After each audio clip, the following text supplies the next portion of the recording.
Mr. Speaker, a little over a week ago I appeared on the TV and I invited colleagues to take stock, so I hope in this speech I will make some attempt to do that. The first thing I should like to say is that I believe we should develop a special relationship with the European Union, aiming to establish an area of prosperity and good neighbourliness, founded on the values which we share and characterised by close and peaceful relations based on cooperation. And informed members of the House will have spotted that in saying that I have transposed Article 8 of the Treaty on European Union, and so that should be our common goal. So what kind of character should this cooperation have? I don't want us to build a wall, Mr. Speaker. I want us to remain the closest of friends and partners. And in that spirit, I propose first, as we are confronted with similar security threats, I propose that the EU and the UK continue our common fight against terrorism and international crime. Second, that the UK, I propose, should participate in EU programmes in the field of research and innovation, as well as in education and culture. I think this is key to maintain mutually beneficial and enriching personal networks in those areas, and for our shared common community of values to prosper in future. Third, I'd like to avoid that particularly absurd consequence of Brexit that is the disruption of flights between the UK and the EU. I'd like to make sure there's no disruption on data, the Channel Tunnel or the Ro-Ro ferries. And finally, I would say that I would propose that we aim for a trade agreement covering all sectors with zero tariffs on goods. Like other free trade agreements, it should address services, and in fisheries, reciprocal access to fishing waters and resources should be maintained. And Mr. Speaker, in saying that, of course, I've just stuck very closely with some variations to quoting President Tusk in his statement on the negotiation guidelines, statement by President Donald Tusk on the draft guidelines on the framework for the future relationship with the UK, issued on the 7th of March 2018. And I've been astonished recently, Mr. Speaker, to learn just how many colleagues had not noticed this offer which was placed before us, a wide-ranging offer including free trade, no tariffs, all sectors, and including services. And I think we have to ask why it is that we have not taken this path. And I have to say, I've concluded from my own experience that it is because, first and foremost, that the establishment, the governing class of this country does not believe in Brexit. It does not believe in Brexit. The governing class in this country believes in EU membership and is trying to deliver something as close as possible to the EU. Not the EEA and the Customs Union. If you'll allow me, I'll just develop this point. Not the EEA and the Customs Union, for it's known that such an arrangement would not be accepted as leaving, but something like the Customs Union and something, if I might call it, EEA light. That is what is being placed before us in this Chequers White Paper, and at that point I will give way to him. Could the honourable member explain who and what is the governing class? If it's not the Foreign Secretary, the former Foreign Secretary, what on earth is it? Well, Mr. Speaker, as you know, I've been asked to keep to a time, and I think it's a term sufficiently familiar to people in this House and across the country that I'm not going to spend minutes defining it. It is the great class of people who govern our country, whether in politics, in the civil service, in the media, governing our large companies. I'm making my points gently, and I'm trying to do it in a spirit of cooperation. I've heard him from a sedentary position accuse me of Trumpism, and I'm just not willing to go down that path with him. I'm not. I'm going to go on. But, Mr. Speaker, I will say this, because I think it's important that it is said. Order. There's rather a discordant atmosphere in the House. This is a matter upon which there are passionately held and differing points of view, but members are entitled to be heard with courtesy. And I simply reference the fact that the honourable gentleman is an immediate past minister, and I think he must be heard, and I think heard with courtesy. Steve Baker. Thank you, Mr. Speaker. And I would like, without being too indiscreet, I shall try most sincerely not to be too indiscreet, but I would like to say that I was asked before Christmas, my detailed, copious notes are not available to me in the House there at home, but I believe it was September or October. I was asked by a very senior person what would be the political consequences of choosing an EEA light deal. And I explained that it would be a political cataclysm for the Conservative Party, that we would there would be a great explosion, political explosion, if such a thing were chosen. We discussed it at some length. Shortly after Christmas, after my honourable friend for Fareham joined the department, I will reveal that we had a ministerial meeting which all the ministers looked at the proposals brought forward in advice, and we all said that we were agreed that we should build up from a free trade agreement Canada style rather than taking an EEA light deal. And yet, Mr. Speaker, here we are. Despite proceeding on that collective basis within our department, we've ended up that before the House today is a proposal which requires a mandatory degree of high alignment to the EU rules. It is an EEA light proposal, not a Canada Plus proposal, if I can put it in those terms, despite this long history of ministers rejecting it. Now, I have to come to the conclusion that it's long been the intention of those providing advice that we should arrive in this relationship. But I have to say, Mr. Speaker, that those putting forward this category of close relationship with an upfront choice, if you will, of mandatory alignment have two really profound problems. The first is that the project of the European Union is in real difficulty, and I take no pleasure in it, but I just say that no one need take my word for it. Jean-Claude Juncker said on September the 16th, our European Union is, at least in part, in an existential crisis. Monsieur Macron in Strasbourg, 17th of April 2018, there is a fascination with the illiberal, and that's growing all the time. Month after month, we're seeing views and sensibilities emerge which call into certain fundamental. There seems to be a sort of European civil war. It's the most extraordinary thing to have been said, and yet it's been said by a man who supports the European project, of course. I'll wait one more point and then I'll give way. And I would also say George Soros, who famously supports the project, has said the European Union is mired in an existential crisis. For the past decade, everything that could go wrong has gone wrong. I give way. Well, thank you, and I'd like to thank my honourable friend not only for his words today, but for the hard work that he put in to trying to get us to the right place over all of this.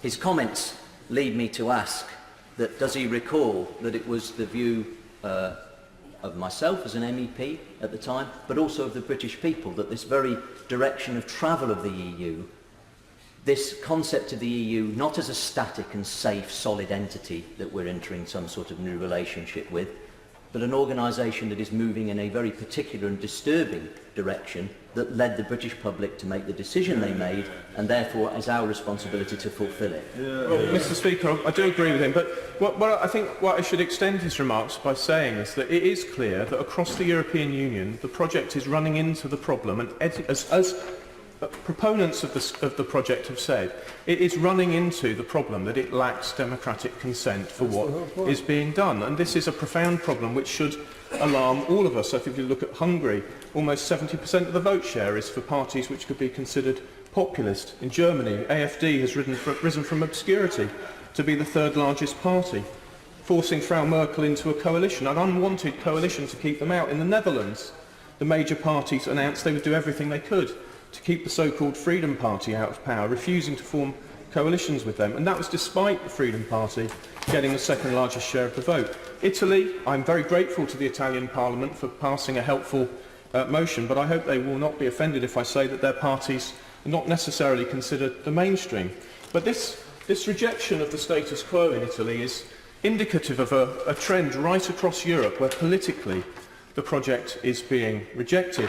And on the economy, I would just say this, according to the House of Commons Library, in total, the ECB has to date purchased £2.5 trillion of assets, with £2 trillion of government debt included. By the end of 2018, it's scheduled to be €2.6 trillion. As a proportion of GDP, that is equivalent to around 23% of annual Eurozone GDP.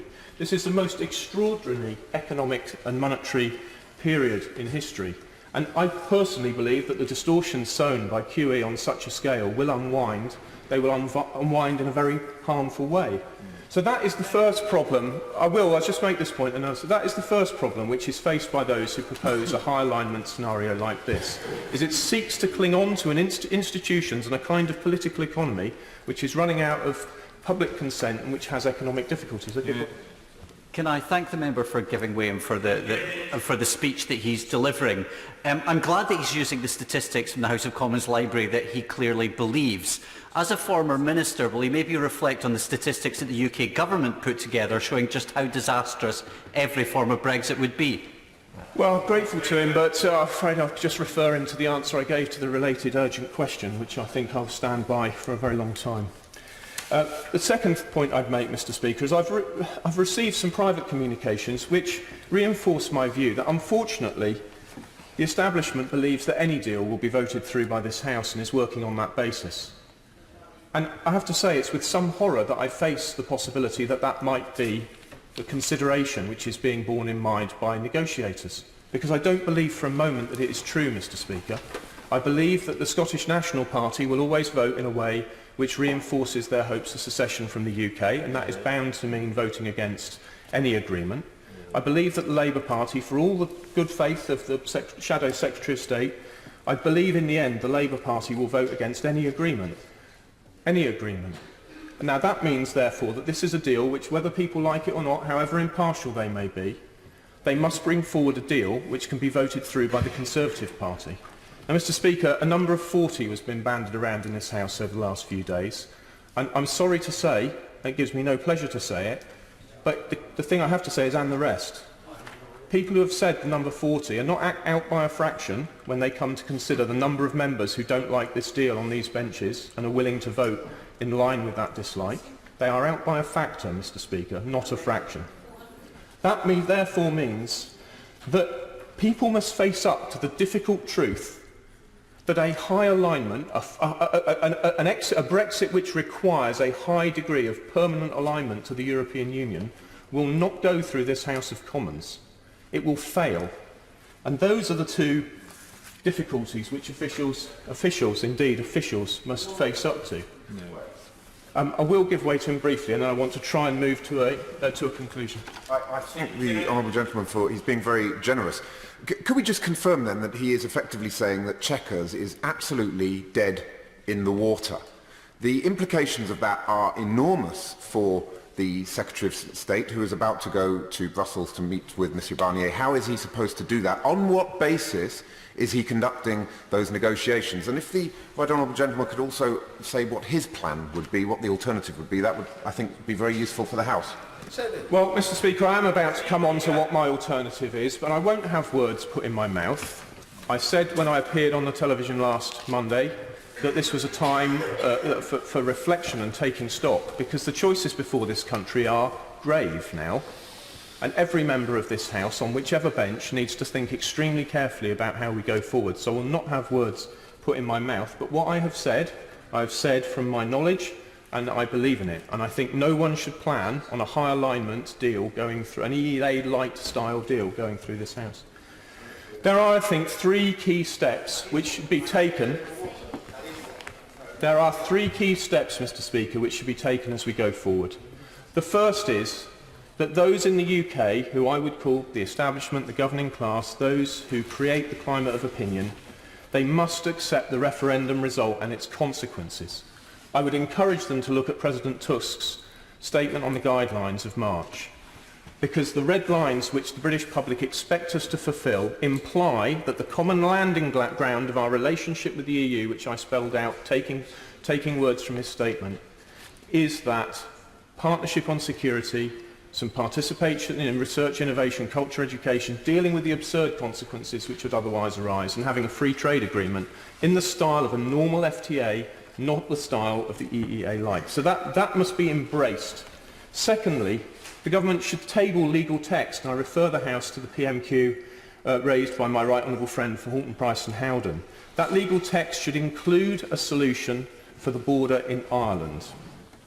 We should stand ready, open to negotiate this ground, this common ground set out in March. Will my honourable friend allow me? I will allow him, but only briefly. The Prime Minister appears to be saying that President Tusk's suggestion of a Canada deal is not acceptable because it would result in some kind of hard border. Not something I accept, but perhaps my honourable friend can comment on it. But if we have the FCA, won't we need some tracking device? And if we've got a tracking device, couldn't that be used to alleviate any hard border in Northern Ireland? Well, Mr. Speaker, I'm very conscious I'm beyond the guidance which you give. I'm grateful, Mr. Speaker. What I'd say to him is that I believe the problems of the Irish border are first and foremost political and administrative will. I think a great deal has been said about technology, which is in fact a distraction from the reality that there is already a border, in particular in relation to excise, and it is necessary on that border to have an element of political and administrative fudge, if I may say so, but to do it in a way which works for both sides. And I believe that it really is political and administrative will that stands in the way, and that there are no insurmountable problems on that border. I also believe that there are no insurmountable problems in relation to customs declarations or rules of origin. I very much hope my honourable friend for Yeovil might touch on it. I know he is an expert in the subject. So the second point is to table legal text, to stand ready in good faith to negotiate that landing zone set out by the President of the Council, and to be ready to deliver in the spirit of Article 8. But the third thing we must do, Mr. Speaker, now is that thing which the Cabinet resolved collectively at Chequers. We must accelerate the delivery of our plans to leave the European Union in the unwanted eventuality that nothing can be agreed. We must be ready. We cannot allow ourselves to be in a position where complacency means the government machine goes forward thinking that any deal will go through Parliament, when I feel confident that deals which are, for want of a better term, too soft, will be rejected by this House. We cannot allow ourselves to be put in that position where perhaps we're not as ready as we should be and unexpectedly a deal is voted down. I feel sure our country, I do want to wrap up, he's intervened on me so many times when I was in another place, I hope you'll forgive me. In wrapping up, Mr. Speaker, I want to say that I am sure that our country is on the cusp of delivering a transformation, catalysing a transformation in global free trade and corresponding political institutions, in delivering democratic self-government which can deliver on the aspirations of the British people. I think there is a greater future ahead for the UK, Europe and indeed the world if we do it. But I would say this, if those who set the climate of opinion decide what we shall do, persist in turning their face against accepting the democratic decision of the red lines that people expect us to fulfil, and therefore rejecting President Tusk's vision of where we should land together. If they persist in doing that, then it will be their fault if we end up in a situation of exiting this European Union with nothing agreed.